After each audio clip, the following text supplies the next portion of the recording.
Okay, that should be me. Hello, guys. Ahmed, Gilgamesh.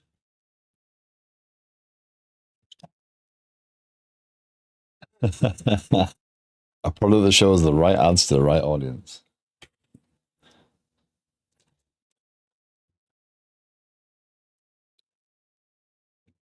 One second. My dog's destroying something.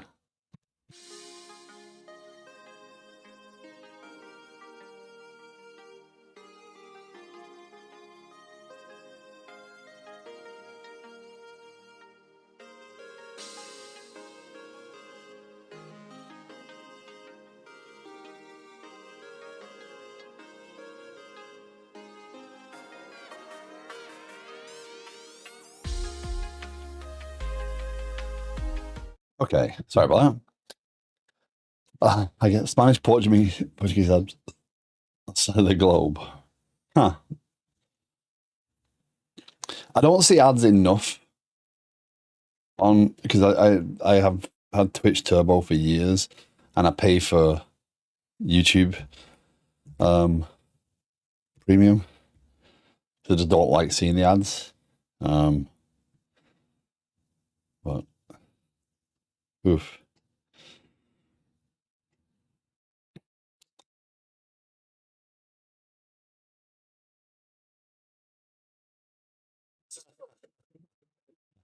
No, it's just it's not. It's I spend so much time on here that it's worth the investment.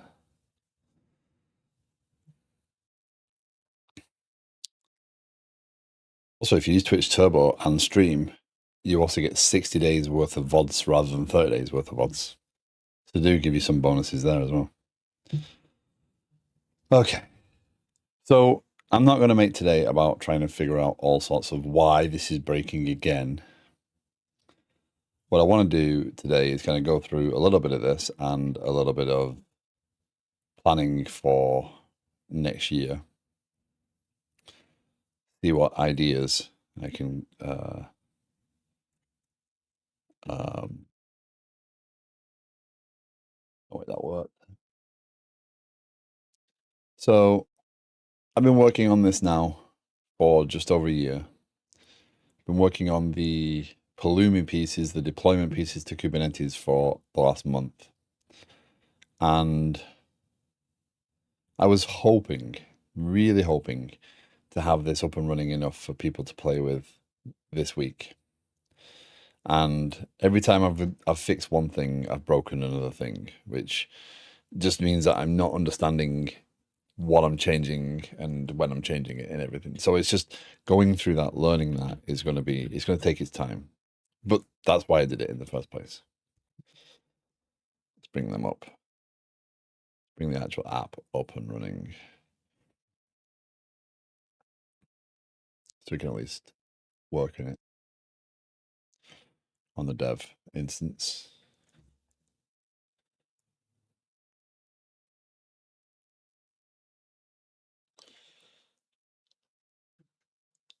So yeah, I'd hope to get the app up and running. So right now it looks like it is in theory starting up at least, but it's what it's doing is it's failing to communicate with the console host, which I now have, which I changed to retain its state between restarts, so I don't have to keep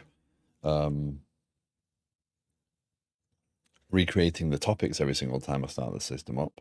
However, that seems to have broken that, so now it can't communicate with the service. But I don't understand why it can't communicate with the service. So there is that. Get that up and running. Come on. So if I have some inspiration, maybe I can figure that out. It's all of them are the same problem, right? It's name or service not known. So console service.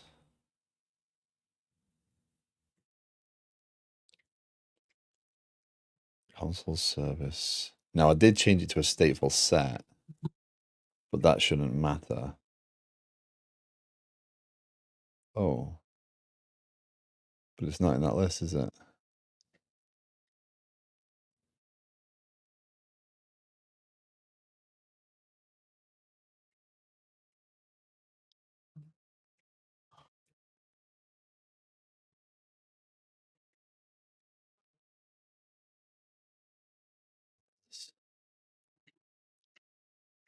That is not a great search, is it? Well, I found some of the letters you're looking for. So there's my problem. The service is not being registered as a service. This service here, console service,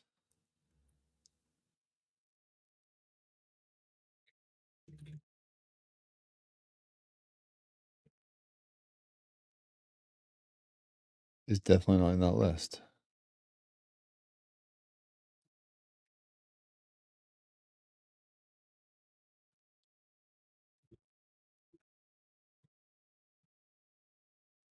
Let's have a look.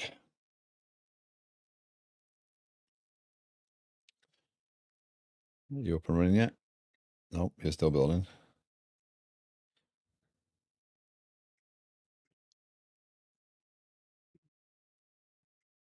Are you not?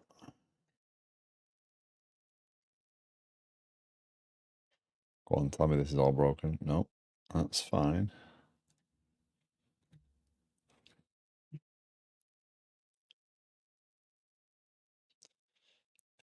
It's gonna be one of those days where I've changed nothing and everything's broken. That's the sort of day it's turning out to be so far. What I'd hoped to do, so I'd had issues. I was having issues trying to get Kafka topics to retain, right? So I spent all day yesterday, all the stream time yesterday that I skipped the stream of yesterday, trying to figure that out, right? Because I didn't want another stream where I was just struggling and going through and challenges and not making any progress. So I wanted to fix that, move that on, and then today start it up. Well, I couldn't figure out why it would not retain the storage. So I decided, you know what? I'm going to start the stream up. I'm going to leave the app running. We're going to talk about what comes next and plan some things out, and it'll retain the data even if it doesn't retain Kafka. Everything's good. And then it didn't start. Whereas it had been starting before. So it's just yet again, just more challenges. And now this isn't starting all these services, but it should be doing. There should be another 4 services starting here, but it's not starting them.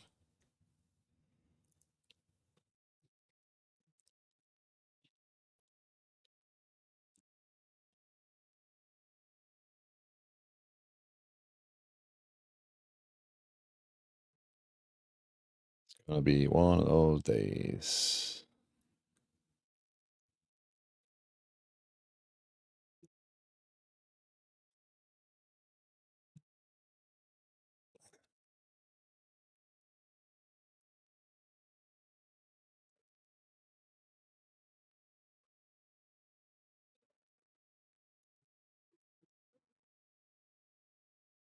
No errors.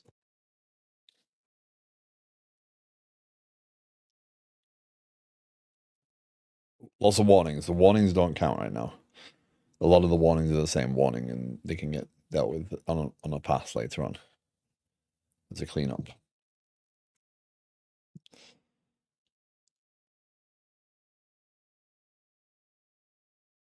The time and the place for sitting down and spending hours driving through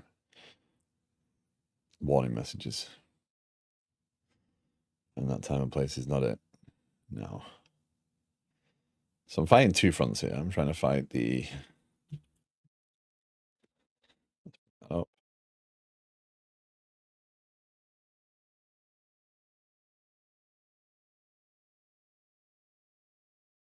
there we go. That's looking healthier.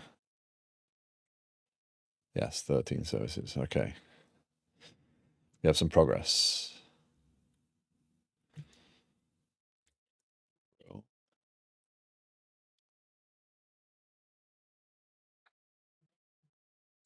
So localhost 4200. Yep, started that up and running before.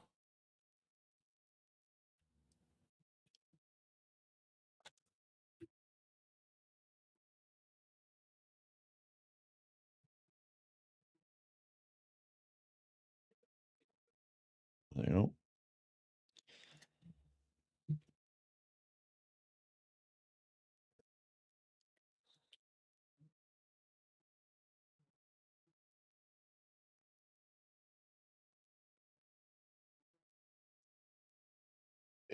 Past due. Everything's past due at this point. There's no current items.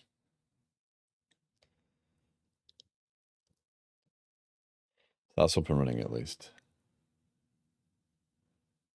This is still failing. If I go to network services, there's console service. So it is there this time at least. It wasn't there before. So let's have a check on these, see if they're erroring for the same reason. Connection refused. So before it was like name not there, now it's connection refused. So console service.ls console. What I'm looking at here is this piece here.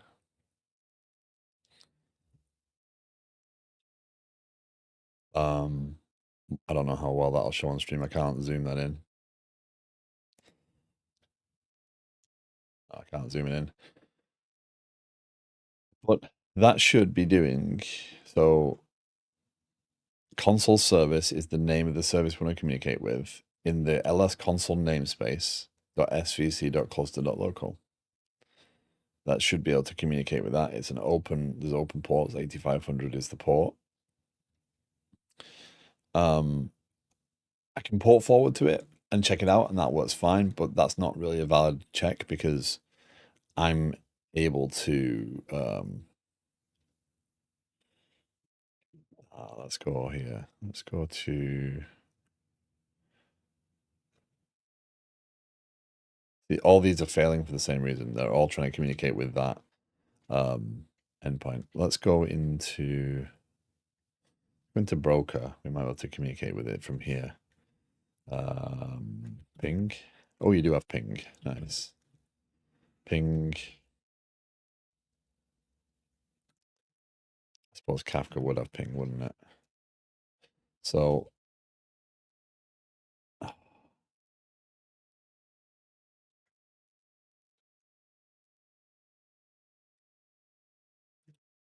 telnet.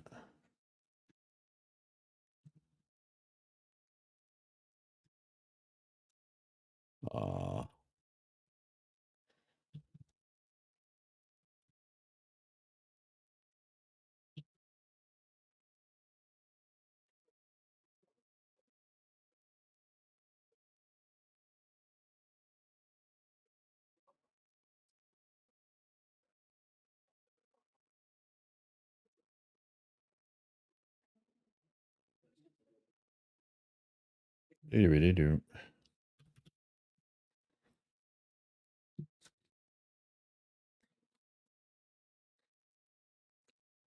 So network policies. There's no policy required. I didn't change anything drastically. This was always called console service. This was called console. I just named that console service. Got all the right labels. We got the same. So SQL Server here. I know the pods are communicating with SQL Server because I can see if I go here, here, here. So there you go. So there's queries happening. So they're communicating with SQL Server just fine. So the way they communicate with SQL Server, if I go to view, receiver, which one's failing? Tenant management. So it's communicating via to SQL Server via here, ls SQL service dot ls storage svc cluster local. That's communicating, and this is the console one. Console service, ls console, svc cluster dot local 8500. And this was working before I started messing around with Let's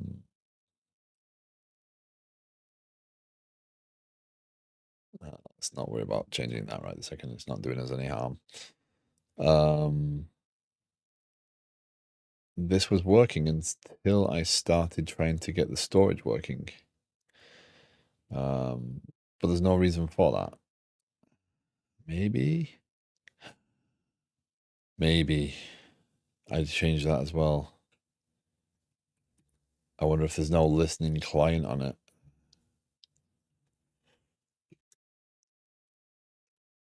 Because that would be a broadcast, right? That'd be the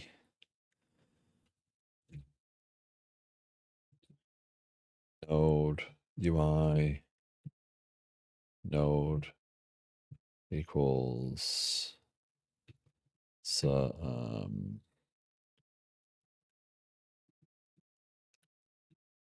let's see.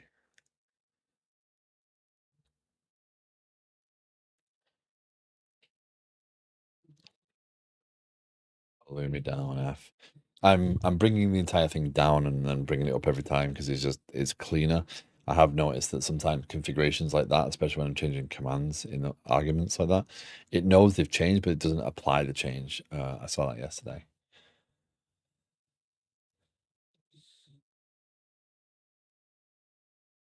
Crowd today, it's not very interesting. I get it. I was in two minds whether I wanted to do this today.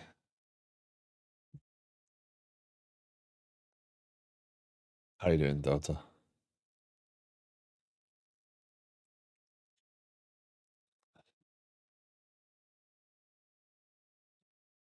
I did read your article, and I was in the middle of writing feedback yesterday, so I still owe you some on that. About to start Christmas break. Oh, to have Christmas break. It's just the weekend. Yeah, the pairing one. Yeah.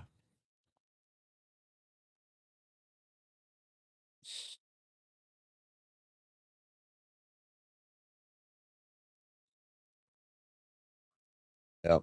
I get Christmas Eve and Christmas Day off. Did it.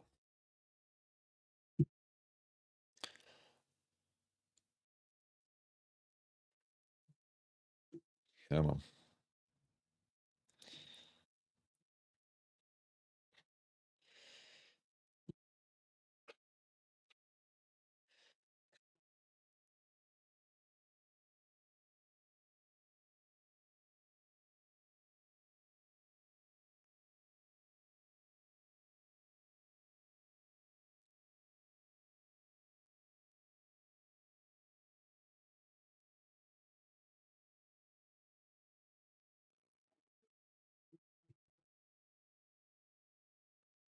Got Xmas break project.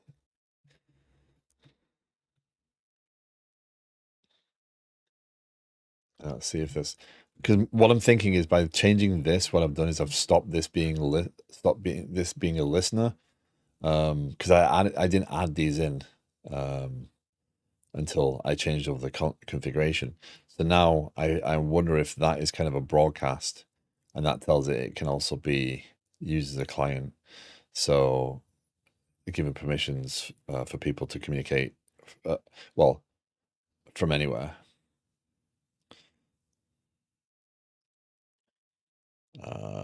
Would make sense. So console client argument agents client, the address to which console will bind interfaces, including HTTP and DNS. Yep, it's binding to the local. Right. That does kind of make sense. Let's see if it works. Oh, that's looking healthier. There we go. It's up and running. It's not perfect. It won't retain. Won't retain anything. But it's up and running. So what I decided is I'm gonna not mess around with Kafka. I'm not gonna stress Kafka too much more. So So there's a few options for Kafka that I can find out, that I can see. Carry on digging and figure out why it won't retain, on what files I need to retain or what files I need to update or change when I restart the cluster to maintain the topics, because it doesn't remove the topics, it just doesn't load the topics in. So something changes, maybe they're all bound to a broker ID or they're bound to something. So I need to retain whatever file or content that is as well. Or I switch and try and figure out the Strimzy packages, the Strimzy operator for Kafka, which is meant to make it simpler, but that is a whole lot more mess, and I've got to learn about operators and configurations and whatnot in Kubernetes. So I've got to go down that path if I want to chase Strimzy more. What I'd rather do is just have it working. So the application is up and running. We should be able to go to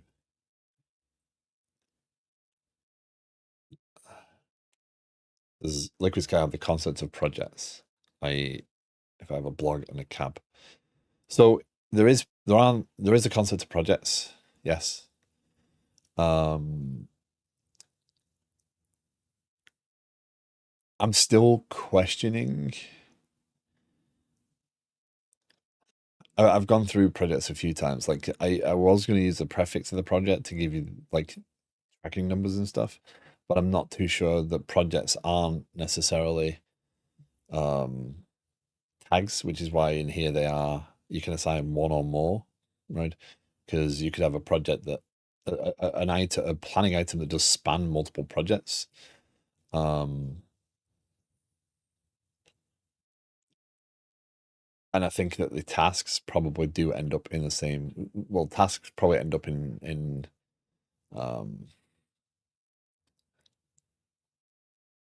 a similar boat. Well, right. So a planning item would only be in one or the other. That it wouldn't be in both, and that's still fine. It's just I'm trying to. What I did is it comes down to how you define projects, right?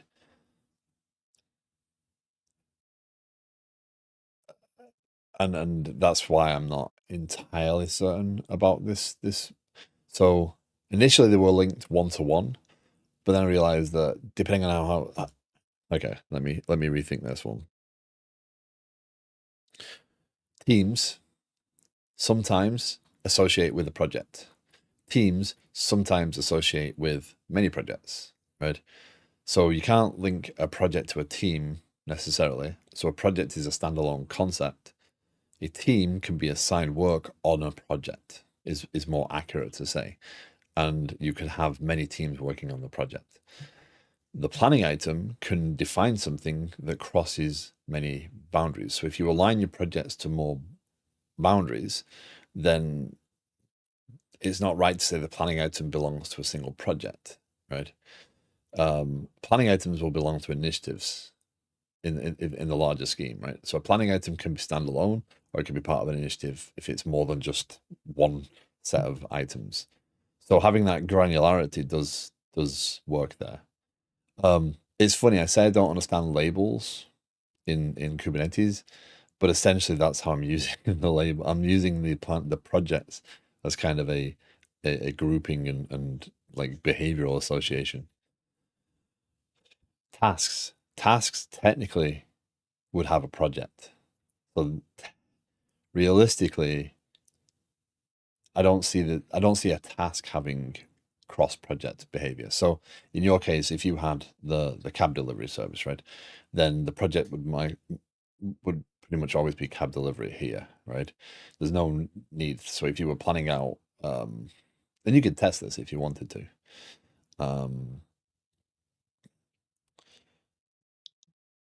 But then do the tasks have relevance to the project? I was thinking through some design the other day and wondering about how much UI versus um, um, UI versus data structure is going to make a difference here. So if you look at this list, nothing tells you any context there, right? is the project that it's associated with going to have any bearing? Possible, right? More likely there's a search on here. Right, so the filtering, it won't be two backlogs. It's one massive backlog of work, but filtering is going to be a thing. So you'd filter by project. So I do feel that project is a one-to-one with a task. I don't think there's any need there. So over here, when we add a task to a requirement, he says, then project is likely needing to be associated. But a planning item could span multiple projects, potentially, depending on how you organize projects. But I don't see any need where a specific task wouldn't have a one-to-one with a project. But is it necessary? I don't know.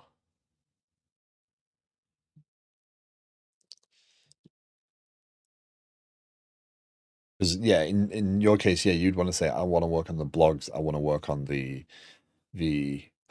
cab delivery. Then yeah, you'd want to see the backlog for each. You wouldn't want to see um the grouping there. So either um oh, these are open tasks, these have no planning item associated. So either the drop down is filter, the project shows you all tasks that are on planning items that have that.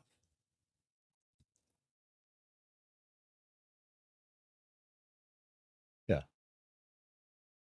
Well, the one thing I've got to be careful of is to remember that I'm not trying to solve the development problem. I'm trying to solve the requirements and planning piece, right? And I've got to make sure that I'm not solving it to help a developer work in it. And that's going to be a challenge as I go forward.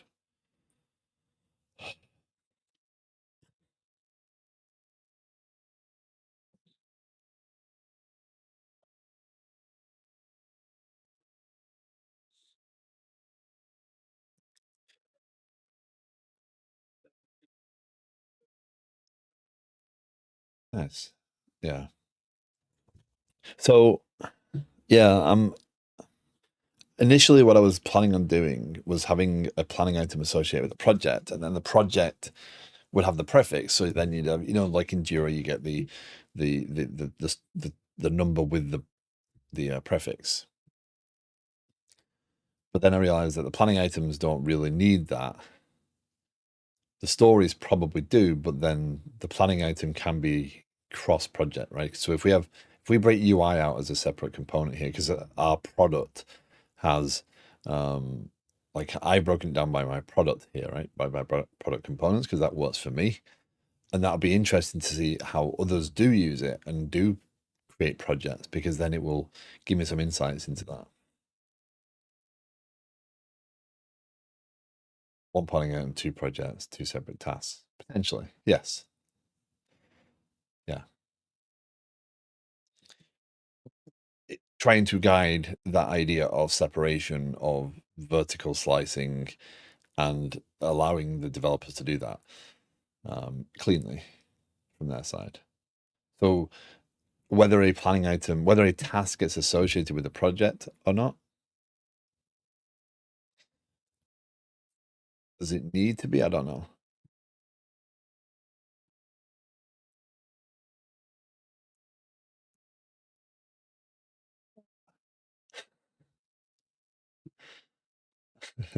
Morning, Connie. Or good day, Connie. How are you doing?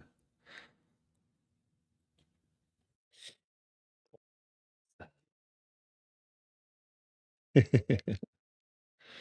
don't know if it's a typo.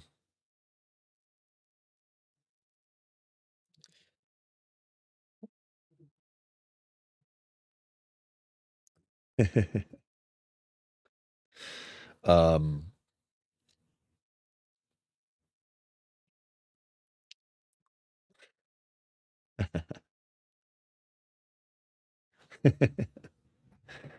uh, But this is exactly why I, I'm hoping that people do want to play with this, right? Um, that being able to tinker with this is um, well, not just play with it, but actually try and use it. I've been trying to figure out how to put that into some form of feedback as well in terms of the forum on Discord. So obviously, I want to keep it to subscribers only for now. That's a thank you. Um, um, but then try and gather people wanting to see if they'll use it, and yeah.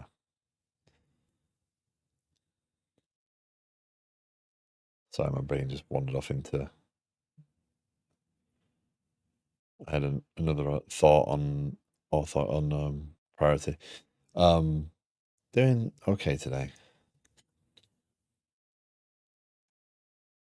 I'm driving myself crazy with Pulumi, Kafka, trying to get that all working the last couple of days. So yeah, but we should have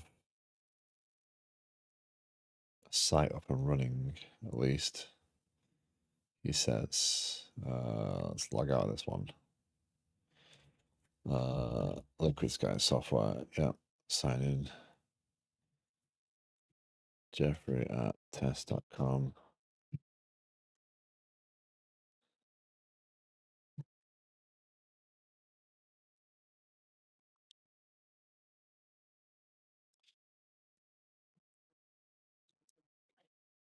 So there are pieces I'm not getting done here, right? There's the communications piece, the push. Oh, by the way, I did get it working far enough down the line of email. You cannot send email from an at test.com domain. So when I register a new user, right, I can't do this. So if you set this up, and this is the sort of stuff I've got to learn to document properly, right? If you set this up, you cannot use a fake email if you want to add other people to the system, right? If you want to like, hey, I want my friend to come and have a look at it with me and give them access to it. I don't mind that, but you have to use a real email, right? Um,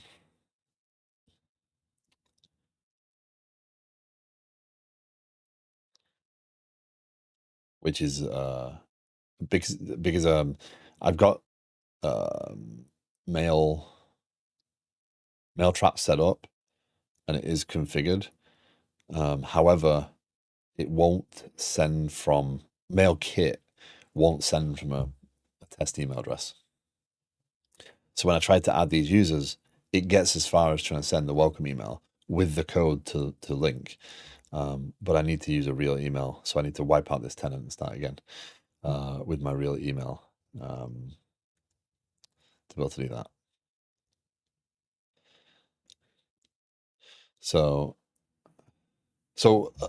let me demonstrate for this. So from my perspective, right? If I'm planning Liquid Sky project right this second, right? Now I could do client application, which is LS, and I could do control tower, which is CT, right? So client application is Liquid Sky application, and control tower is control tower. So now when I do a planning item, am I planning it in uh, control tower or am I planning it in? I really don't know how to fix this, by the way. Am I planning it in control tower? Am I planning it in Liquid Sky? Right. But is that the project? Thank you for the follow, Monica. How are you doing? Welcome in. Right. Is that the project? I don't know. Um, so if I'm working on something here, um,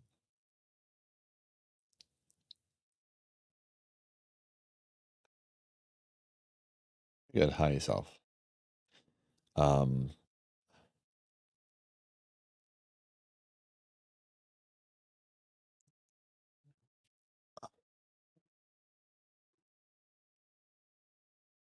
saying that it's going to be attached to Control Tower or Liquid Sky as the project, but then the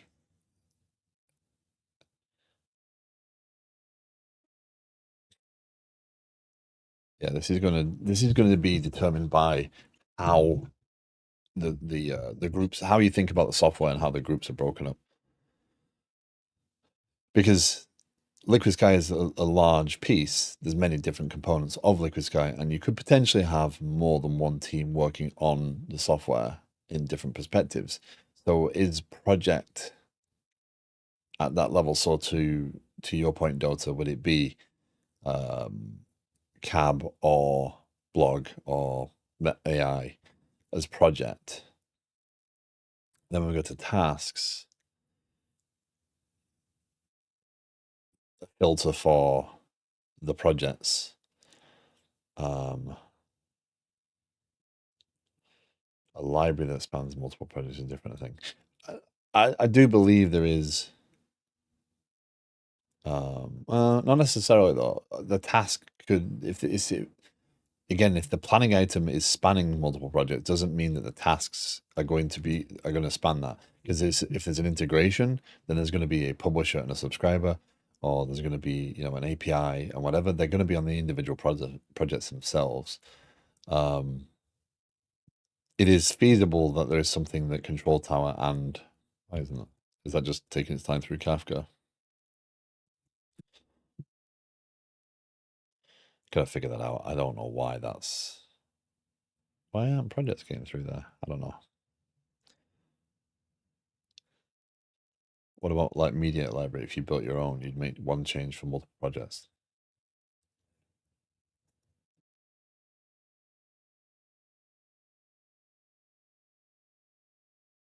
But you wouldn't plan that way. Your task would not be change mediator library and update all projects. You'd have to roll out that change to the other projects. So there would be tasks to track the projects. That's where tasks help over stories. Right. So the planning item for that would look like, well, let's create one. Update mediator library to support broadcast notifications. We need to update the mediator.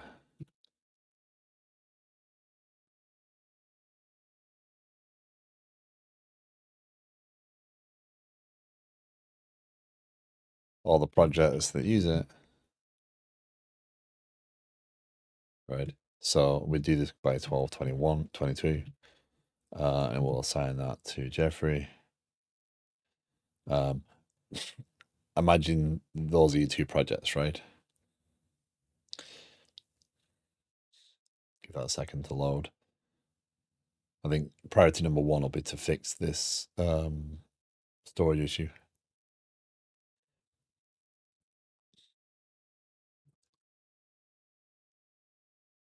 Yeah, man.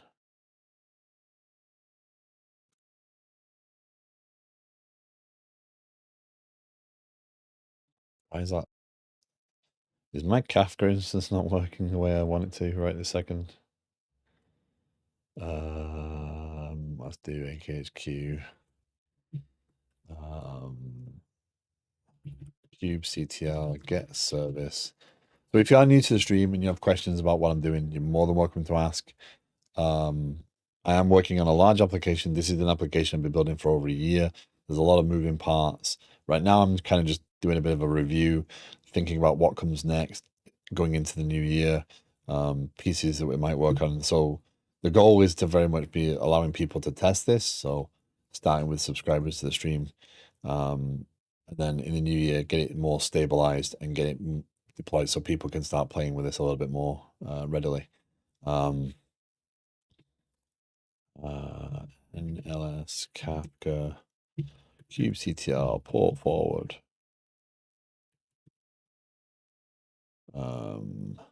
SVC Kafka AKHQ service 8089 808.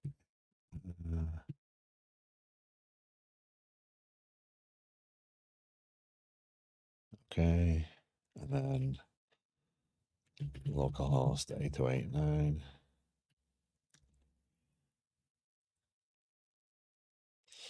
That's why, because I'm a dingleberry and forgot to set up all the topics.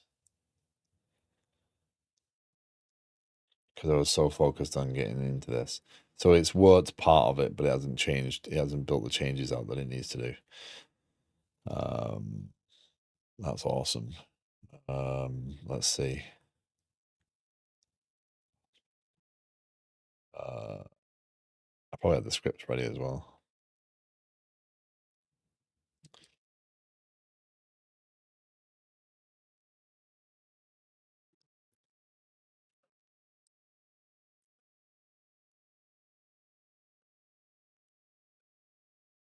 This was I was trying to work on yesterday, right? I was trying to get this working yesterday.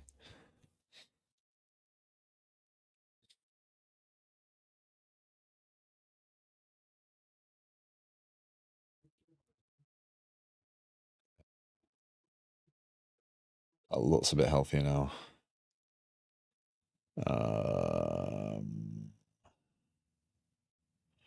There we go. Thing is, that's never going to get there now, is it?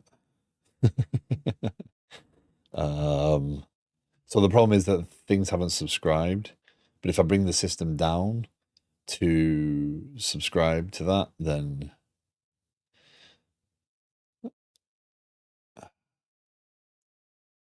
chicken and egg.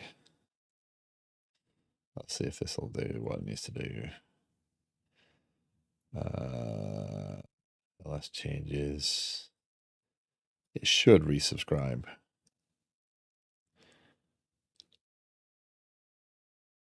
Can you restart? Yeah, you can restart deployment. That might be a safer thing. Restart.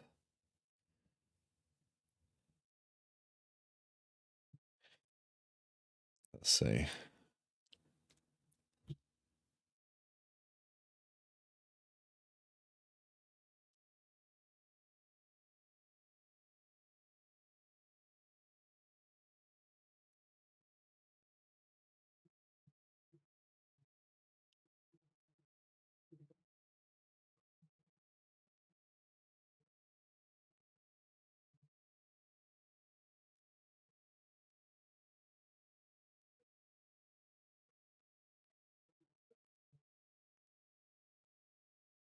Like what?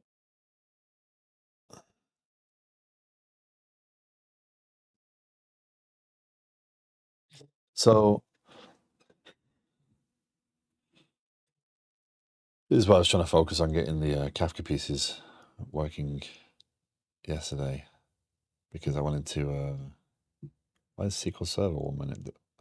How the heck did I break SQL Server there? I just delete the wrong one.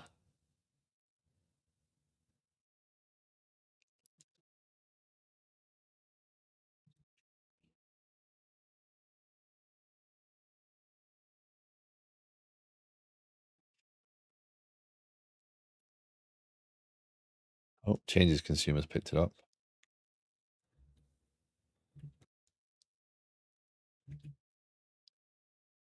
That's a good sign.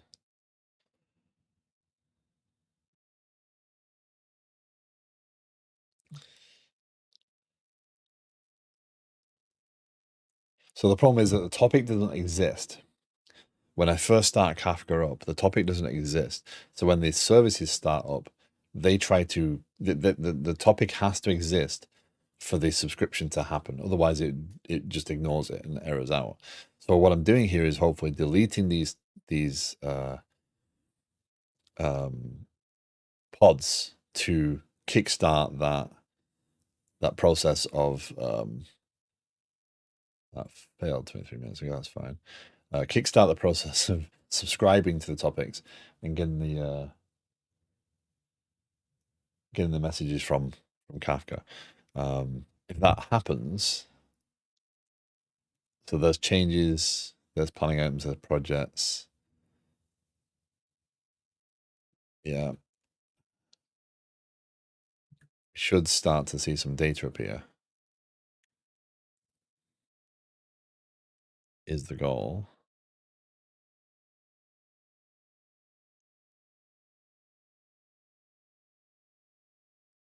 Communications, that's a message bus, so that's fine. Tasks, tenant management. They're not consumers. So planning, tenant management, and tasks are not consumers.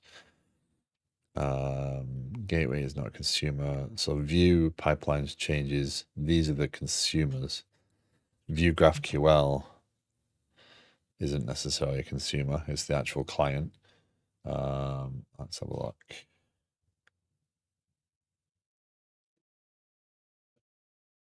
Okay, let's do that again. Let's create a imaginary mediator update scenario.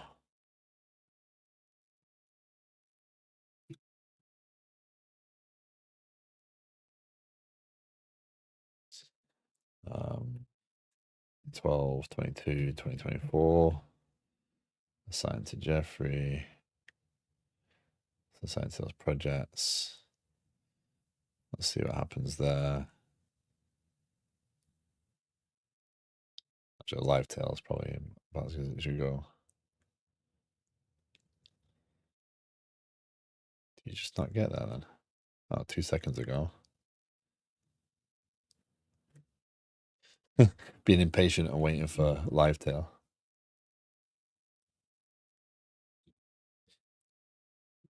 So, okay, I'm clearly trying to debug that, but my point, daughter, would be if you were going to create a planning item to track needing to update the mediator library because of dependencies or introducing a new feature, the likelihood is the task would be implement the change. That would be in the mediator library itself. What would that project live in? Because that's the actual mediator itself. So that's almost a third-party libraries project essentially, or a shared libraries project. Because neither cab or um,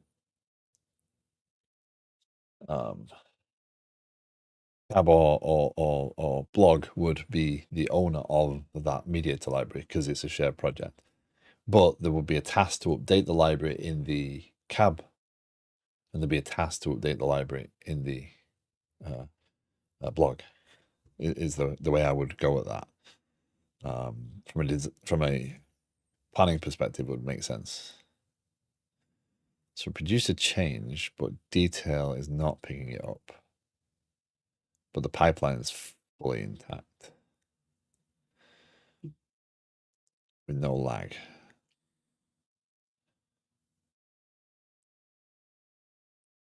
This didn't publish a detail record, but it shouldn't have done. There we go. It's there. Okay. So the requirement would be update the library, include the new feature in the library. So there'd be that task. Then update associated libraries. Update all the associated libraries with associated clients using the library, right? So the requirement would be that, right? So the change to the library, you could create a task off that, include the new feature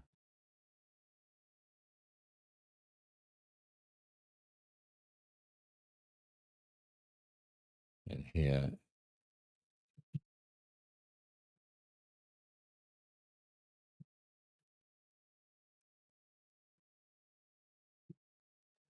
Right, so you create a task for that, and then you'd say update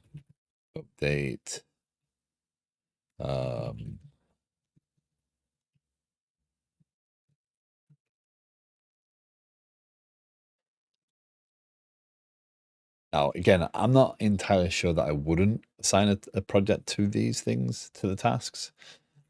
Include the one thing I am trying to consider right now is dependencies. Um, um, I've been trying to think about how do I make it so that a task has a dependency on another task, and because there's sometimes where you want to be able to hold off a project because um so anyway, that's kind of how I go at that. I describe that. So I wouldn't say that the planning item could be cross project, but the tasks would be specific for the projects. I've been trying to consider how you might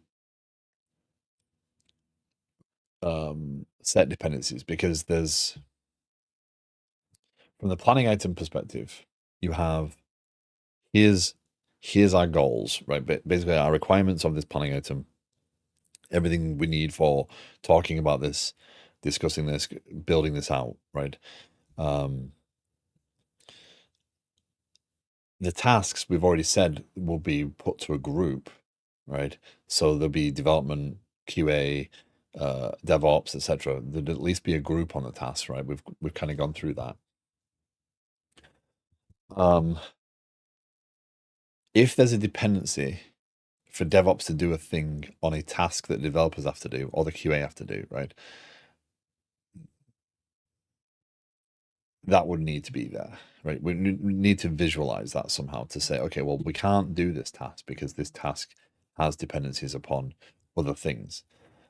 Now, maybe that is just a visual lock. You can't move it into a sprint until the tasks have been done, or it can be moved into a sprint, but it's locked and it can't be moved to in progress because the others have been completed. Alerting, telling you that things have now freed up and you can do this task. This task is now available. That's a whole challenge to do. So in this case, the these tasks can't be done until this has been done. The tasks associated with this requirement have been done, and it's a project. It's a development dependency thing, right? It's not a um, uh, planning perspective, but it would be visual to the planning. So update library.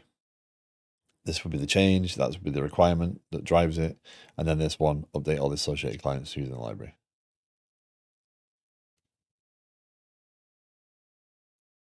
Food for thought. A very small task shouldn't be tracked. What's a very small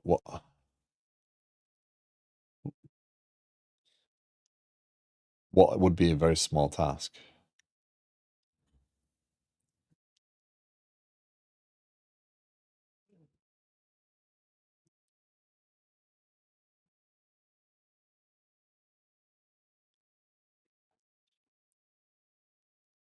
Change environment variables to be correct for dev, test, and prod. But that's still a task you want tracked. You want that visualized and known when it's done and who did it. Because as much as right now we don't have anybody associated with this visually, like who was working on it, we do have created by, and we will have updated by and completed by.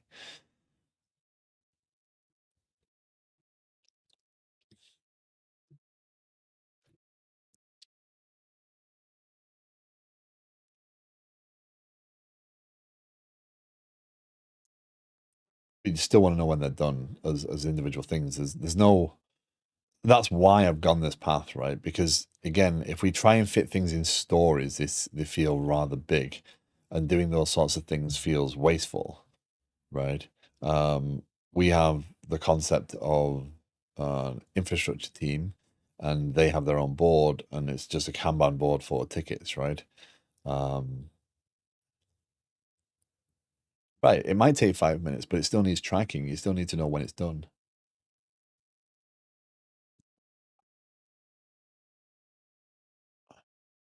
Way too small for what?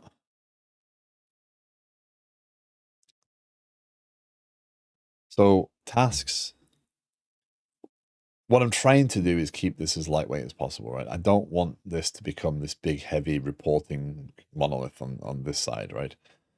This should be all about the flow of getting the work done. But it would still be, there'd still be a task there for that.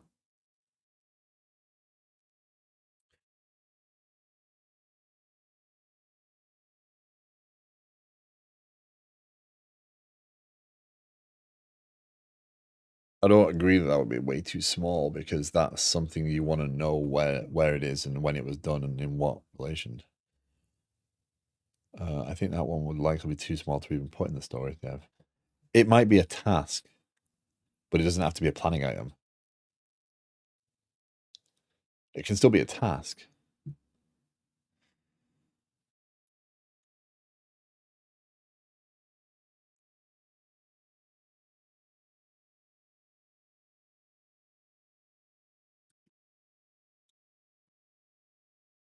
Right.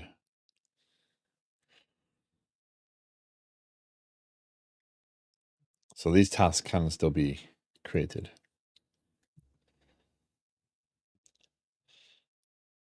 For a while, I was putting into tasks all steps I might follow to do something. Well, again, that's so I've seen. So if we treat the planning item like a story for a second, right? So this is a story, right? Um, we can take this up and run with it based upon this description, right? Or we task it out. So let's say requirements are the tasks. I've seen the developers sit down and try and task out every single thing. Update this screen, add this button, do this, do this, do this, do this, and task out the entire story beforehand. And that shouldn't ever be required. If you do it that way, you can't adapt to change, or you have to remember to update the change, and you've got more. This is why I'm not a big fan of writing a ton of documentation until you are 100% certain it's not moving. Um,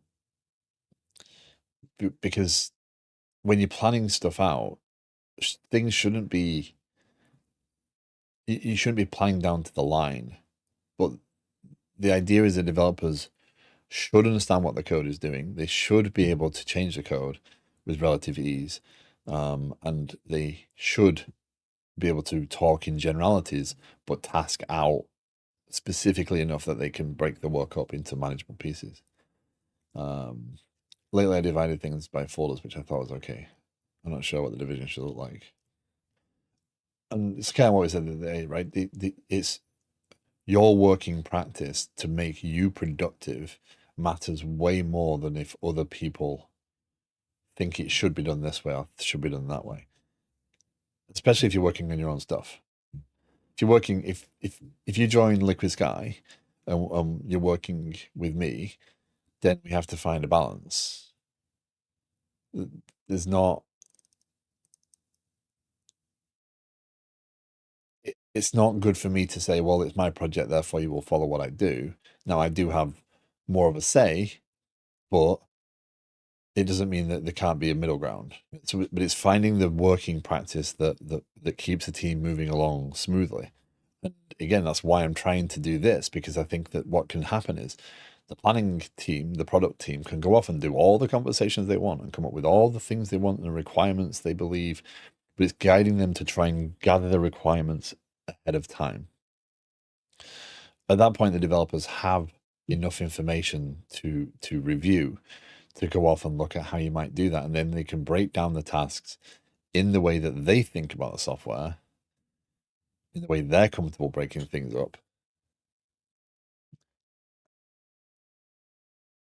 Right now, the team lead has given us trouble dividing up the code. The team lead would have had trouble dividing up the code base. Sorry, the text moved and I didn't realize the text moved. The team lead has given us a general task, and I divided it up into and the developers grab those tasks. Right. That's this piece, right? So the developers can break up the tasks. Now, the one I've been considering the workflows, and the one The one thing I don't like is that, let's say we have the tasks. We have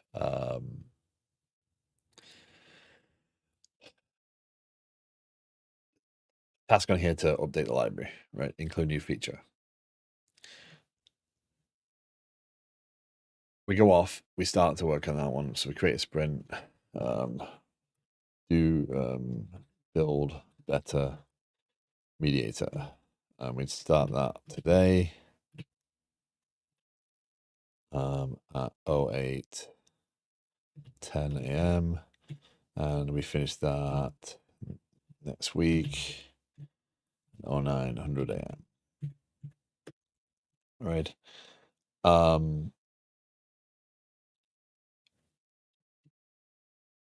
Oh, build better mediator. Build better mediator.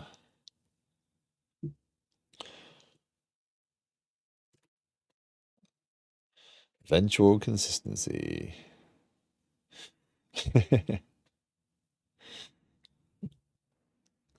That's going to bite me more than anything else. In terms of support, eventual consistency is going to get me 9 times out of 10. Okay. We start working on update library, right?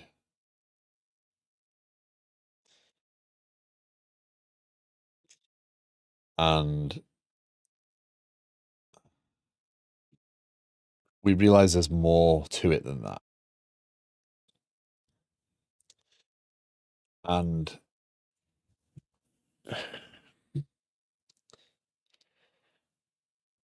there's extra work that needs to be done. Do we do it as part of this and hide it? Or do we want to track it because we need to do it separately and have it tracked separately? Because again, in terms of workflow, do we want to put PRs and stuff against these things? Probably. Oh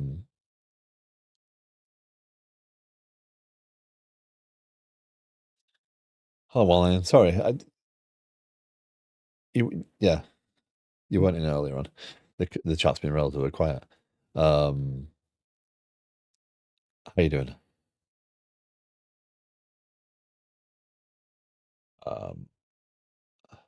But it can, and that's why this, right? You can create a cleanup task. It's okay to create a task if we need to do it as part of the sprint and it needs to be done. You have that option. Again, workflow wise, you can make those tasks. Nice. I feel that one. Well, you gotta figure out the work. And again, that's why I'm hoping that people want to test this and play with this.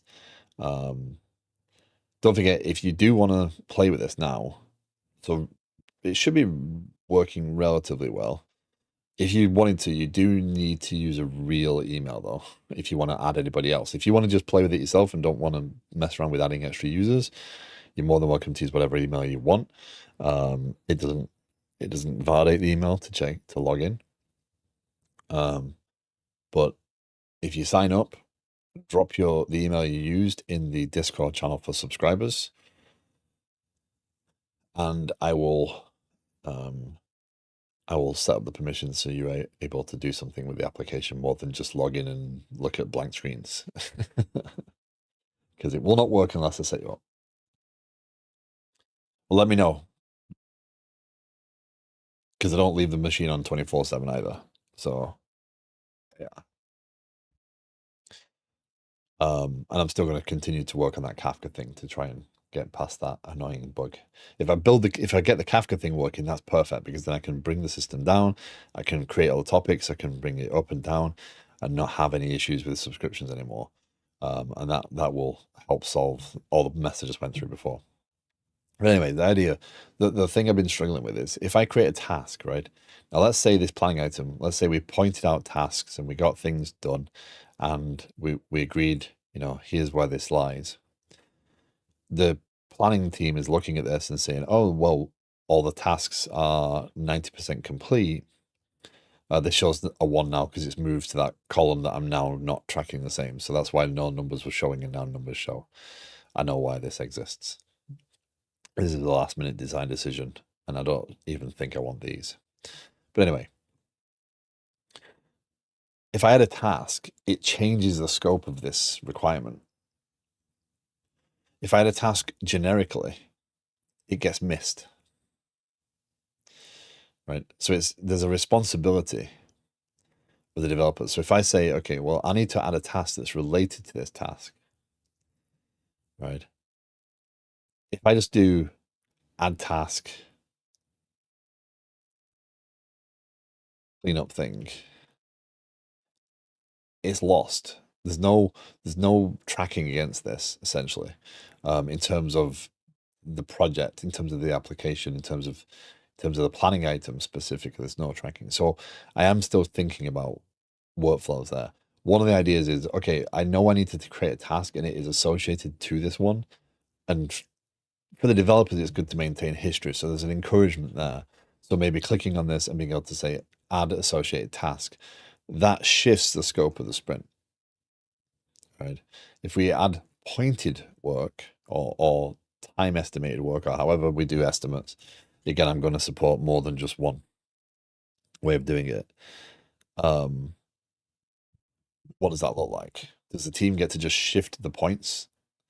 Or do they have to say, okay, well, now we need to have a conversation and agree upon it with the product team to say, we need these extra pieces of work.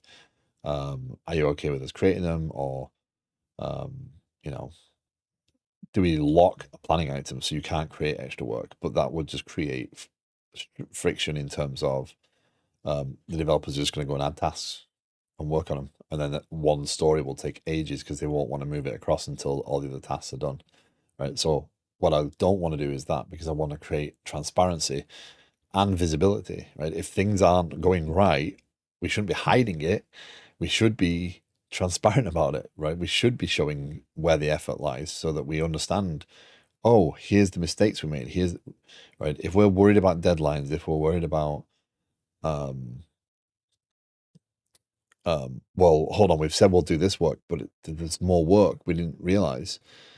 Where can we stuff it? Then redo task A might be tricky to sell to a business person. But if you need to do it, if you're doing it because you want to do it, because you feel that you didn't do a great job the first time around, do a better job the first time around, right? If you're doing it because you realized, you know, at a certain point, there's a, oh man, we've just introduced some technical debt, we've got to change things, but there's no benefit in stopping and starting again. Go to the product manager and say, look, we got this far. We realize there's actually a different way of doing this. There's all manner of reasons why it happens, right? I get it. Agree upon a path, right? It might not be redo task A. It might be we've introduced some technical debt. Can we proceed with what we've got, but then create another task for later on? Yeah. Then another task gets added, right? Again, the planning item is a tracking thing, doesn't have a timeline.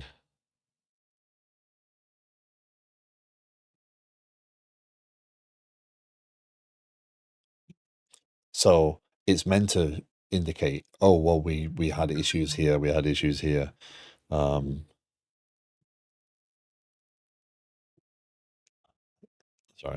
messages. I guess I probably wouldn't redo A because of tech debt, or I want to do it better. There's all manner of reasons, but again, it's if you need to do it, if you can say, okay, well, hold on, this planning item has now another requirement. You go to the product manager, you talk about it, they say, okay, well, hold on, will it affect the delivery? No, but we need to do this better. Okay, well, there's a technical debt thing for later on, and we'll create a planning item for discussing technical debt around this issue, right? Again, I'm not trying to dictate all the workflows. I'm trying to figure out what workflows we can support. But if it is something you can do, and maybe you can do it later on, then maybe adding a task into the current requirement is necessary. And you do need to then go off and point it. And this shifts the thing, but people are told about it, right? People are seeing it. The estimations are now pushed off, so people get to know, by the way, the points estimation on this shifted, or the time estimation shifted. You know, things are now not as they were. And from an initiatives planning perspective, so I was thinking about planning and priorities, etc. Initiatives and planning items would be where planning would go, right? Like priorities are set. Um, that would indicate to them, oh, things are now not on track. Mr. Jones, good afternoon. Hope you're well. So, yeah, it is. It's not perfect. This isn't going to be perfect. It's not going to solve everything, but it will help. Have a great day at work, daughter. Catch you soon.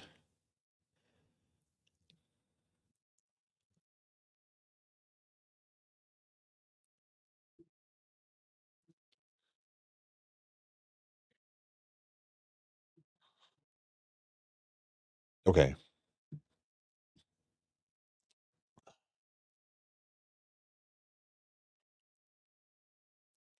So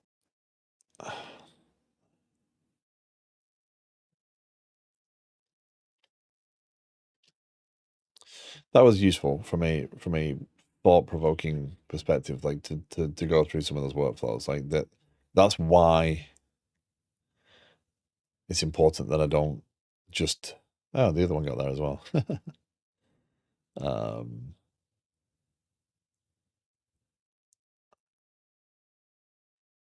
it's why it's why it's important not just to take what I think is necessary and build it out.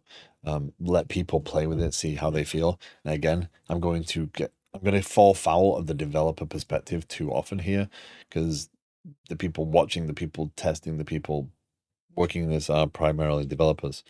I do have a few people that do project management and planning that I'm hoping I can capture in the new year. Um, yeah, see at that. Um,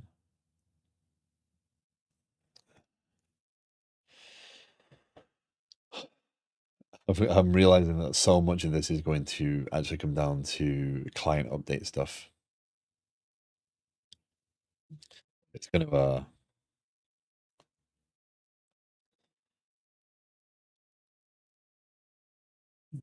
there's areas of the application that just don't account for the eventual consistency piece properly, and are going to leave you as a user being like, well, why isn't that working?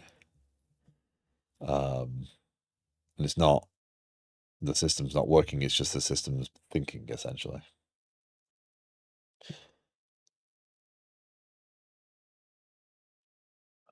Okay,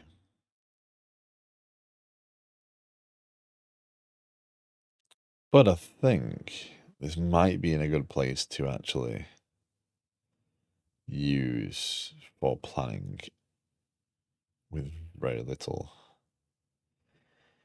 challenges. So again, I've been going back and forth with Kafka, trying to retain Kafka indexes between or Kafka topics between restarts, and I have no idea what I'm missing. It retains the data. It 100% retains the data. It just doesn't load the topics back up, and then the topics are essentially gone. Um, that piece doesn't work. I tried this. This doesn't work. Delete. Um, yeah, it is most frustrating.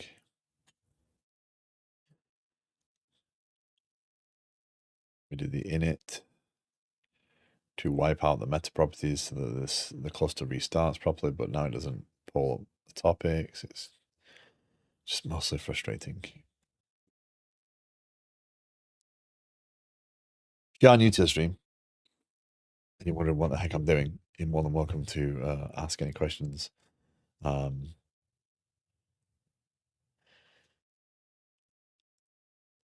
Let's go through a few scenarios in in this.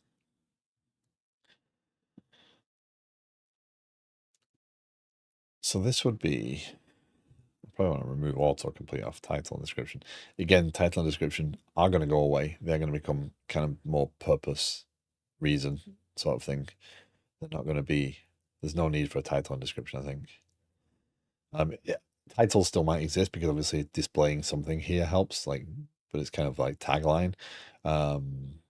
Description is going to be purpose, though. So improve.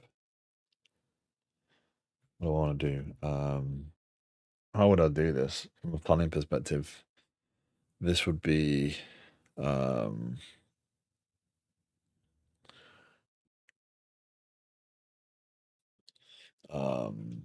correct, eventually consistent behavior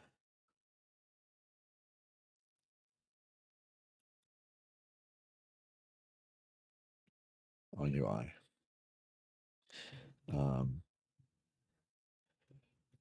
The UI immediately when something is saved, but the no.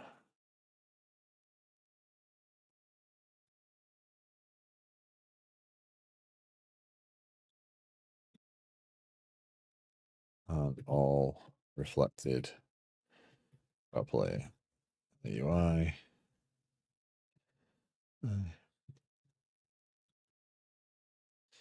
To see that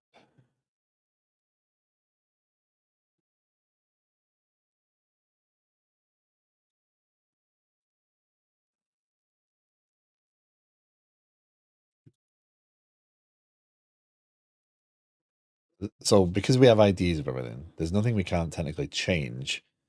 The biggest challenge will be making sure we have all the information loaded. But that's again why this is necessary, right? So if we say this is going to be due 12 or 31, 2020, oh, next reviewed 12/31. It's not a due date. And this would be client application, right? So this again comes down to the projects. Do I want projects when I'm talking about this in general terms? Do I want this to be client application? I think I do. Okay, so review date is 12/31, right? So see, that's there immediately because that's actually just gone, saved, hit Kafka, been picked up, roll back around, and there it is. It's there.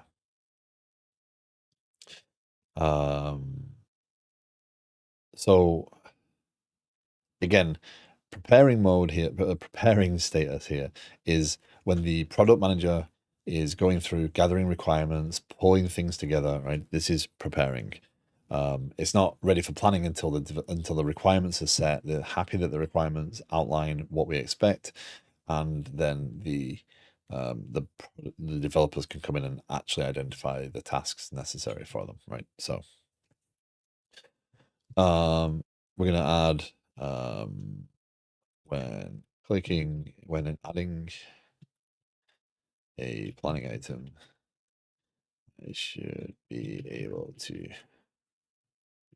adding a planning item. Click results in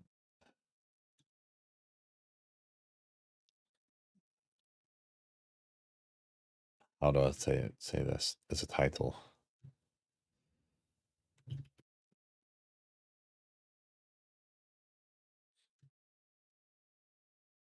Details when I create a new planning item. Information isn't I click. I'm trying to go into I have no idea how the software is working mode, and what I'm trying to define is what I understand about the UI, what I understand about the system. When I create a new planning item, I want to go ahead and begin adding the extra information. Sometimes when I click on the planning item, the detail doesn't load. Show.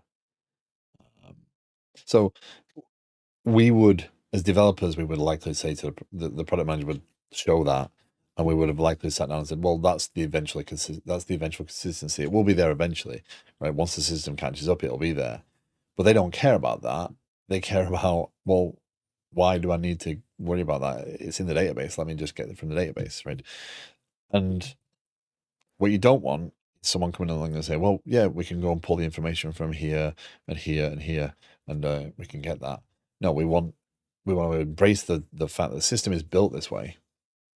But we now need to make some modifications, some allowances, right? So I want to be able to click on the planning item immediately after adding it, creating it, begin adding extra information.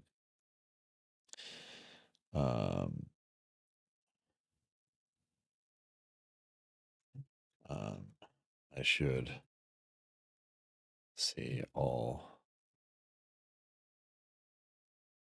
requirement. Yeah, let's just do that. So we had the requirement. Let's add another requirement when I click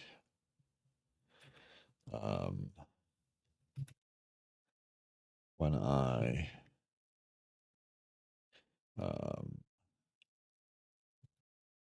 adding comments added, they're not shown.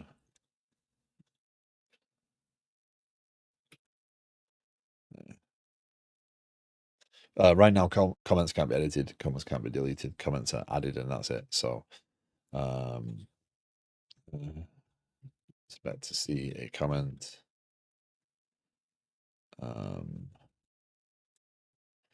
A comment list.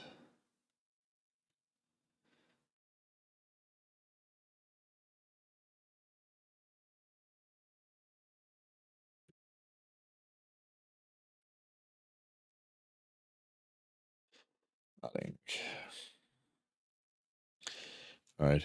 So from a planning perspective, this will outline all those cases where I know that the eventual consistency trips me up, right? Adding tasks. Now this one's actually more difficult. This one seems to have an issue in that I probably do try and add. I just need to go through the bug fixing steps of identifying why it doesn't actually add to the store. And this could be down to my understanding of the signal stores in Angular. When I have a global versus a local version, I'm not entirely sure. I know there is a difference. But learning more about how to use the signal stores effectively is going to come into here. So tasks, when tasks are added, I'm unlikely in the current workflow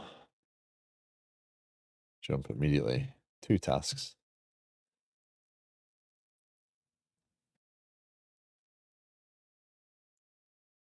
Canny, thank you for the 30 bits. And the giant emote, which is awesome.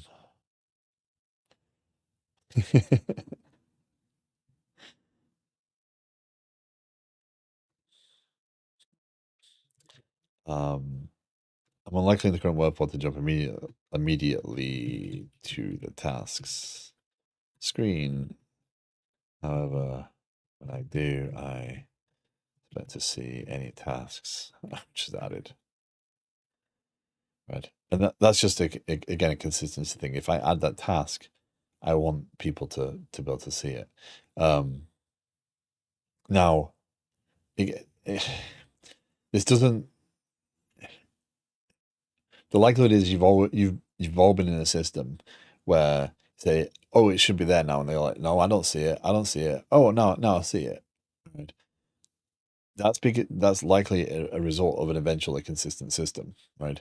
Where a change does happen, but they don't see it happen immediately. There are some mitigations we can do. There's some alerts we can do.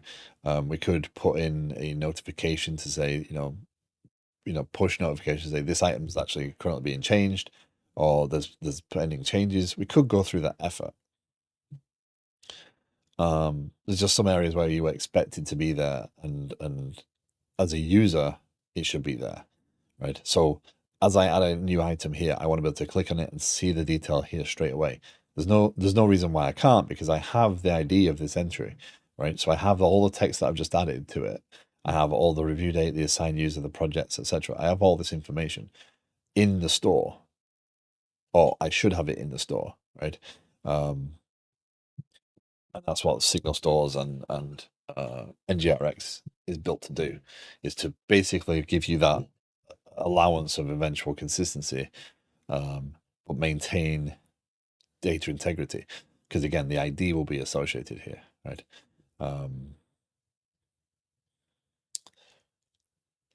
So yeah. So planning item details. When creating a new planning item, I want to go ahead and begin adding the extra information. So from a task perspective, when new item added, update Signal Store.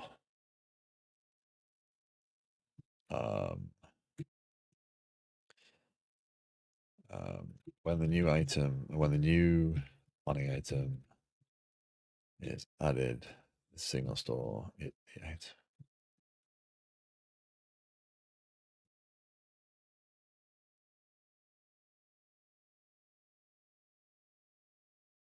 information.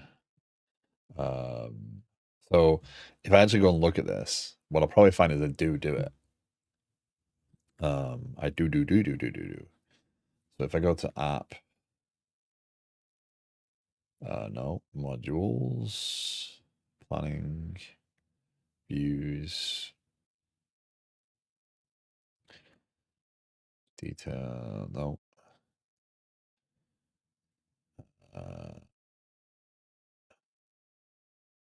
Add planning item. So when I save, I go to add planning item on the store, which is this one. And I go to add planning item. So I call add planning item on the service, and then I subscribe to that, and then I set the ID that I just got back and set the status on it to preparing, which is the default status, and then I add the entity. So I actually am adding it into the store. So that's what shows in here, right? So we immediately see the list change when we add the new planning item.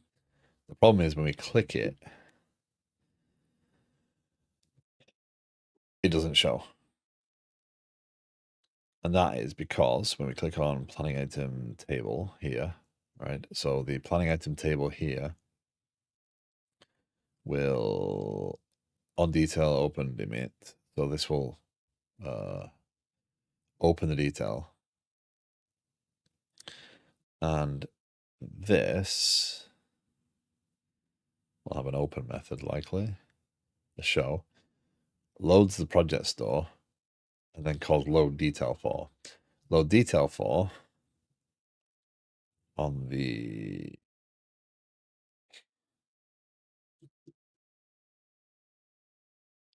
oh no, it loads all the projects and then calls store.load all, and store.load is a planning item. That is going to be load detail for, finds the entity in the current store, sets it to pending, and then makes a request to the planning item service. Right? And then if it doesn't get that back,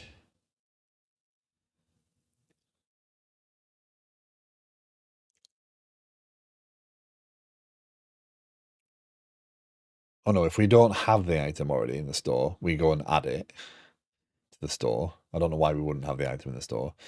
Because the detail.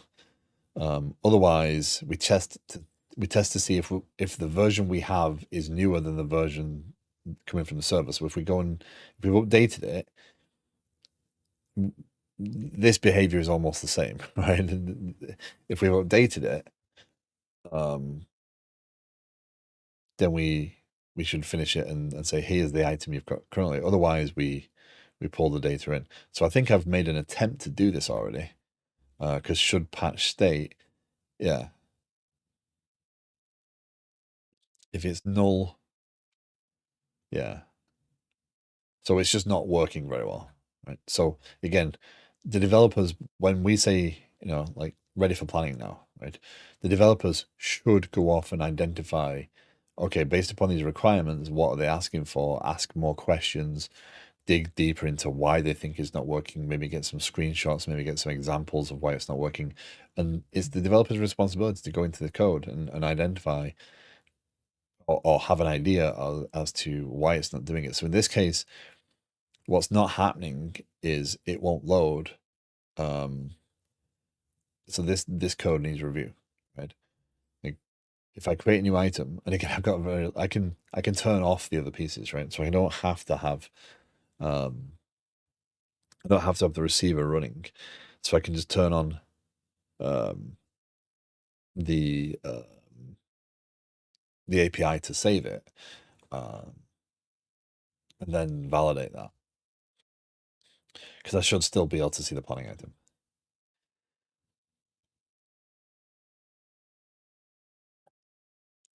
So the task here is update query logic, update store logic for retrieving item. And again, if I've updated this, I don't want to pull the server version if the server version's older. So if there was a version there and I'm going to click on this, I want to see the version I've just updated anyway. And I think that does work. But that would become part of the test plan as well. So yeah. Update store logic for retrieving item.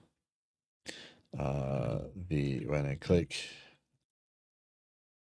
need to fix that UI as well. When I click on the item,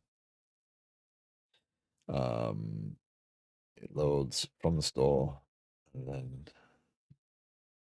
tries to determine which one it should show. Fortunately, if the data isn't there, it's failing to show anything.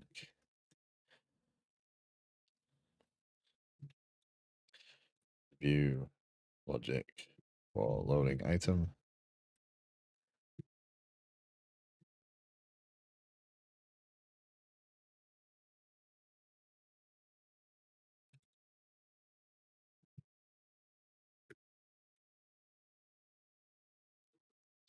So that one should be a very simple one overall. Adding comments. So when I add a comment, right,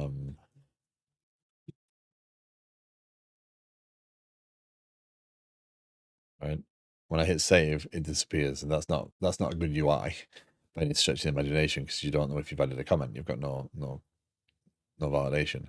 If you go back here and then come back here, there's my comment. It's now from the server. Ta-da! It loaded. So why is that? Well, that is, if we go to the comments components,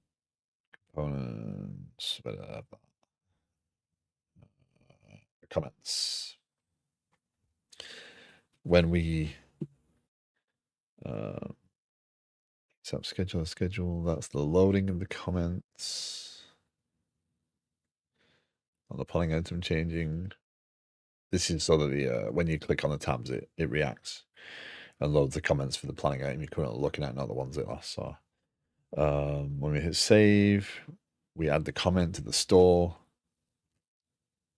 Everything's going to go through the store. There's no API calls directly from the actual page, but that doesn't mean very much. Planning item write comments. I'm still again, in terms of store design, I don't think I'm very good here. I think there's a lot more I need to learn about how to design the stores, what because this is associated data that I've kind of put in as set of methods on the planning item store. So we set, depending on the state again, we build a promise and we go and try and find that comment. We add the comment, and this looks very familiar, and it does update the store.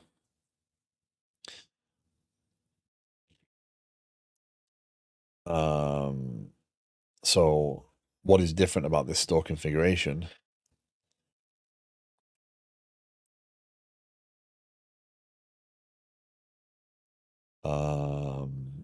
Yeah. So here, bug fix. Is it a bug?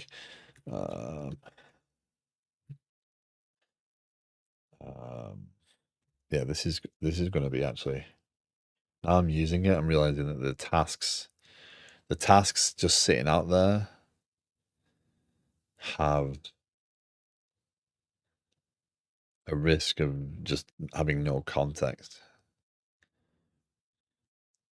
I'm gonna need some sort of grouping or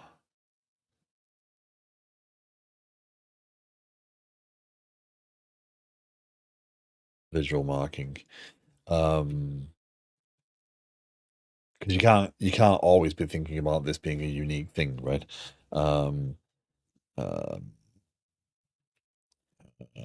Comments not refreshing from store change. The comments are being patched.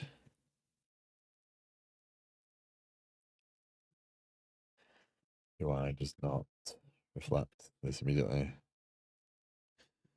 Verify how.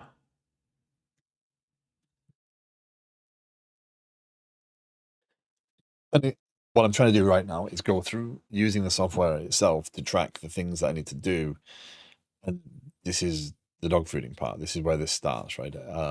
This isn't the final set of items I'm going to use. I'm building this deliberately knowing I'm going to lose it.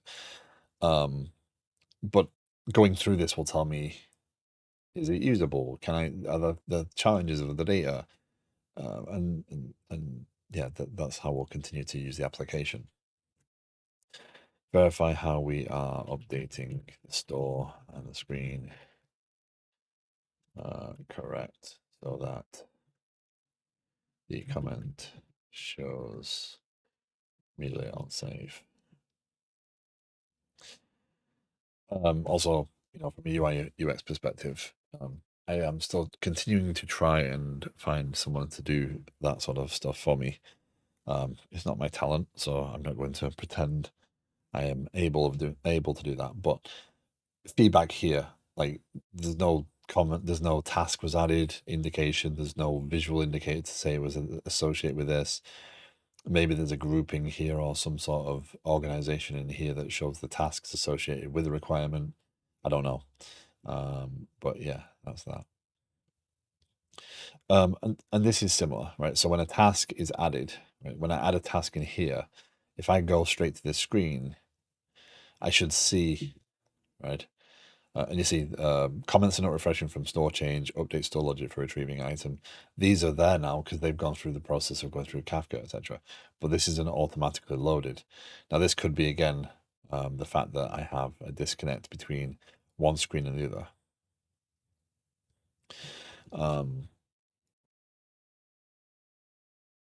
Yeah, but I'm always open to feedback on this, right? On ideas. Again, I do not want to get into the world of. I'm not trying to. I keep saying it, but I want to be very clear.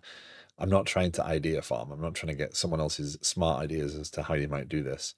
But I am open to opinions if anyone has any feedback and is interested in using this in the long term. So adding tasks, there is a generic task screen. I believe I made it that way. No tasks. Do I invoke it from multiple? Yes, task is a shared component. Components, dialogues, add task. So this gets the task store, and when I hit save, I go store.add. Again, there's no direct HTTP call or service call from within any component. That's deliberate. That will make testing easier later. If I can mock the store and validate the calls, then I can validate behavior of screens better, right? So when I call add, and I think I'd started to move towards a more add update path here because I had a lot of add task, update task, add comment, update comment, and I'm on the store for the tasks. So the comments one makes a bit more sense, but yeah. Patch state store, add the task, and then patch state, add the entity. So I am changing the store when I add the task. So either the store is not global or I'm not, or the patch state doesn't do what I'm thinking it's doing on this particular store. Maybe I'm working on an instance of the store, whereas I should be working on something global. But yeah. One shout out that I don't think if he streams, Sokamil is an incredibly talented Angular developer, super knowledgeable about all this stuff. And my challenge is I can't just share the code, so I've got to figure out how to ask the right questions, right? Because he will sadly for him, you can divert his entire stream because he will go down a path trying to help you. And yeah, it's a great stream to hang out in. If you do Angular and you're interested in signal stores and stuff, he is a fantastic developer.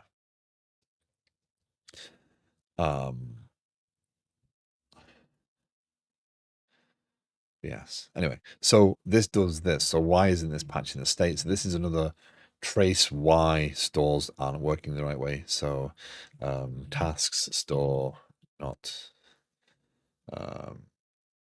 is not global. When we add the task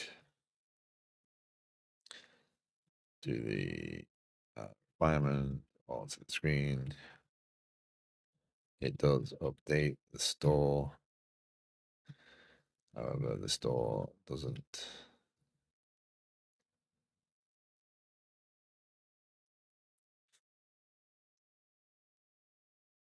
I know why this one is. I know why this one is. When we click on the screen, so if we go to the tasks module, views, dashboard, oh no, backlog. We go into the backlog and there's the tasks table here. So this is essentially the backlog. We call load all. We go to load all on the store, right? Task query. Load all. Service, fetch all, subscribe, patch day. We wipe out the store with what we get from the server. Well, if that message hasn't made it round trip yet, what we need to do is merge what we get back from the server in with the client.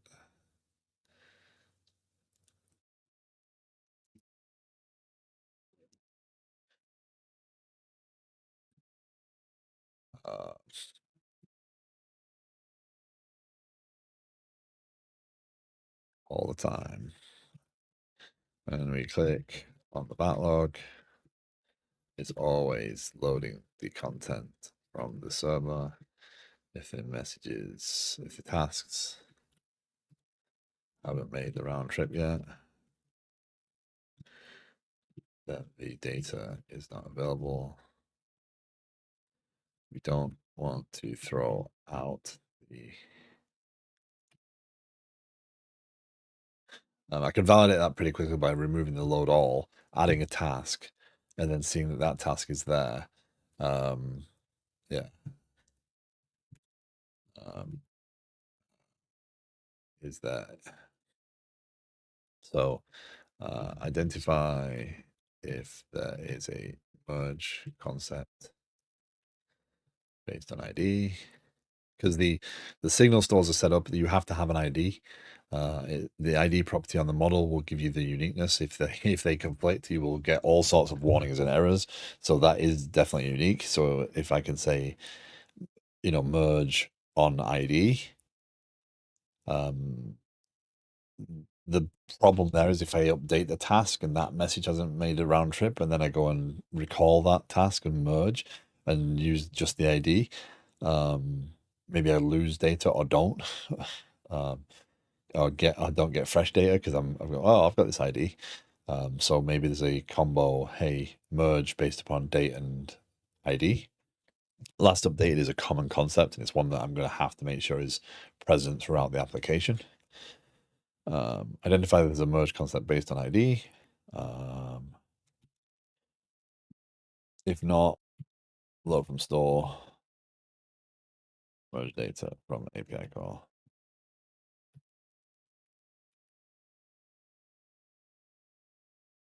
If not, we'll do the merge. Because again, if I go here now, that's not there because that hasn't made the round trip yet. It will get there eventually. There you go. Now it's there. And that kind of just proves that's how it's working, because it's just going to the server. Yep, have you got data? Have you got data? Have you got data?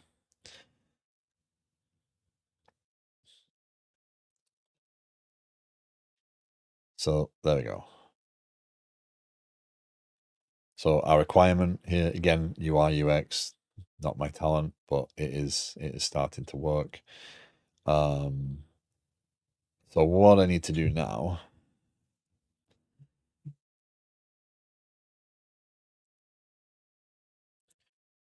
I need to start working on tightening some of these things up, because these are the things that you as a user, if you're testing this application for me, everyone's going to report that. When I do this, it just doesn't appear. Or when I do this, it doesn't click on this. These are the things I need to fix first.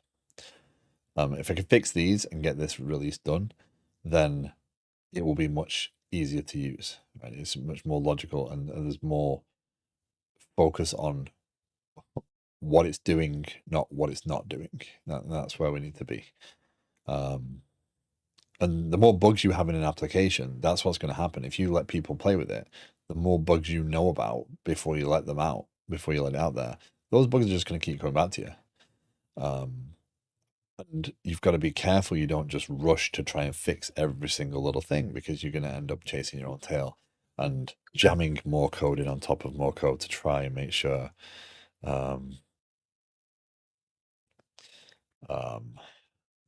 you, you want to solve the problems that the users have. But if you do that and you start rushing to try and fit things in, you're going to make more of a mess, because you're not stopping to make sure the code is now stable, it's consistent. You're not introducing new bugs because you're trying to fix one thing at all costs as quickly as possible. You've got to stop, think, plan before you do changes as much as possible. There's little bug fixes, there's little tweaks you're going to make here and there. That's going to happen. You can do those if you know they are just that's an error because we've got a configuration here, or we've got this line just needs to be added here, or the users, your initial user is not marked as active. So what I actually need my logic to be is you have to be active and verified to get into the system, not so you can deactivate a user, but a user is active by default. That was a quick fix, because otherwise people wouldn't be able to log in. People couldn't log in or see their users, which is not good.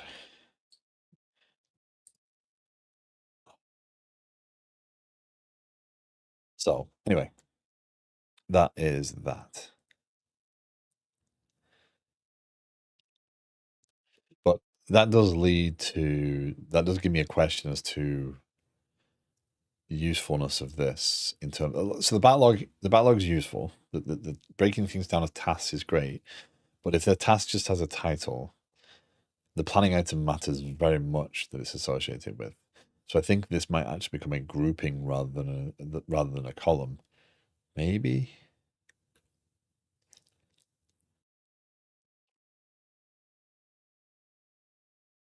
Does it matter? I have been putting thought to priority as well. What feeds priority here, right? Because tasks are just added in here and they're in date order, like when they were added. Actually, no, they're not. They're date ascending. Awesome. So the oldest two at the top. Um,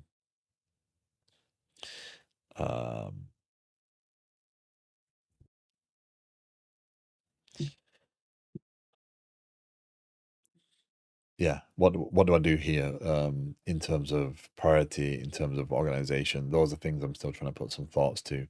Ultimately, it's not the responsibility of the jobs of the tasks to be setting priority, right? The priority is set by the virtue of the company saying, okay, this planning system, this piece needs to be prioritized over this piece, blah blah blah blah. So how's that going to work from this perspective? I'm not entirely sure. I am trying to put some thought to that. But ultimately, I think initiatives, planning items have some level of priority. Initiatives have priority, and organizing these is the responsibility of management, and that ordering that priority is going to transfer down here. Um, I've thought about a few ideas, whether it be low, medium, high style, or whether it be kind of like a heat map. You know, these things are more important than others. Um, so yeah, but priorities are definitely something that I've got to be careful that I don't drift away from my initial plan, which is that this is all about getting the work done, not about managing the work, not about you know gathering requirements, not about the clear separation. So, but okay, well, that's working for now. So I'm not going to stress too much. Um, it is Friday. It is online community stream day. So online streams later on today, around 12:30 Eastern time. He has a great stream to hang out in, and on Fridays he does community days where you can join Discord or you can just join the conversation in chat if you like, whatever you prefer. But there's always great conversation in there with some very smart people who can't get up early enough to attend my stream. And it's another great community stream to be in, and I would highly recommend. And if you like .NET content, but you like Blazor and other things like that, his stream is a fantastic place to be.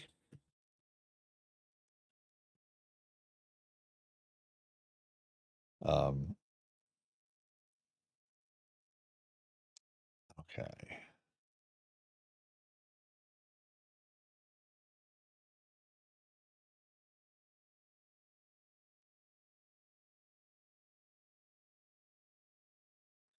Um, okay, so who are we gonna go see today?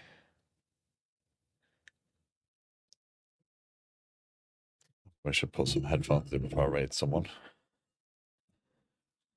So what I'm going to try and do over the weekend is I'm going to try and get the Kafka thing working because that's driving me batty. Start putting some of these pieces in. But the system is there, and again, if you're a subscriber to the stream, you're more than I'll leave the system up today. You're more than welcome to log in and give it a try. But you just got to let me know in the Discord channel the email you use to sign up with, so that I can go into Auth0 and give the permissions. Otherwise, you'll not be able to do any of this. So if you are interested and you are a subscriber to the stream, you will have access to those Discord channels. Um,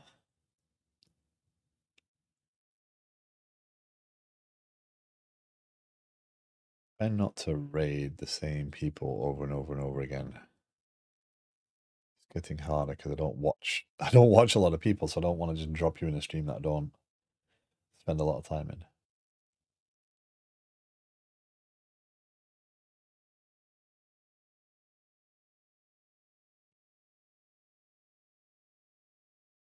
Anyway, looks like I lost most of you anyway. So let's go right over to Anna. She's working on game engine stuff. Here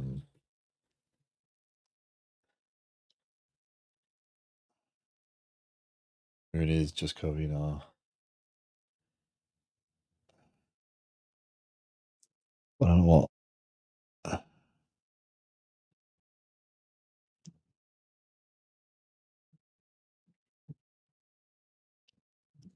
Yeah, I try and jump into C# content. That's a challenge.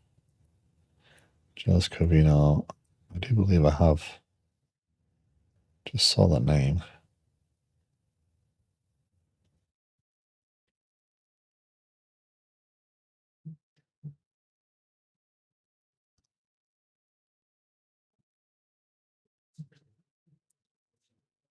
Hey, Moonies. We haven't been into Moonies in a while. There you go. Okay, let's go raid Moonies. You're right. Thank you, Kenny. Thank you for the suggestion. Okay. I'll be back on Monday. If I don't see you around Twitch, have a great weekend. Kenny, congratulations on a year, by the way. I didn't mean to say that earlier on.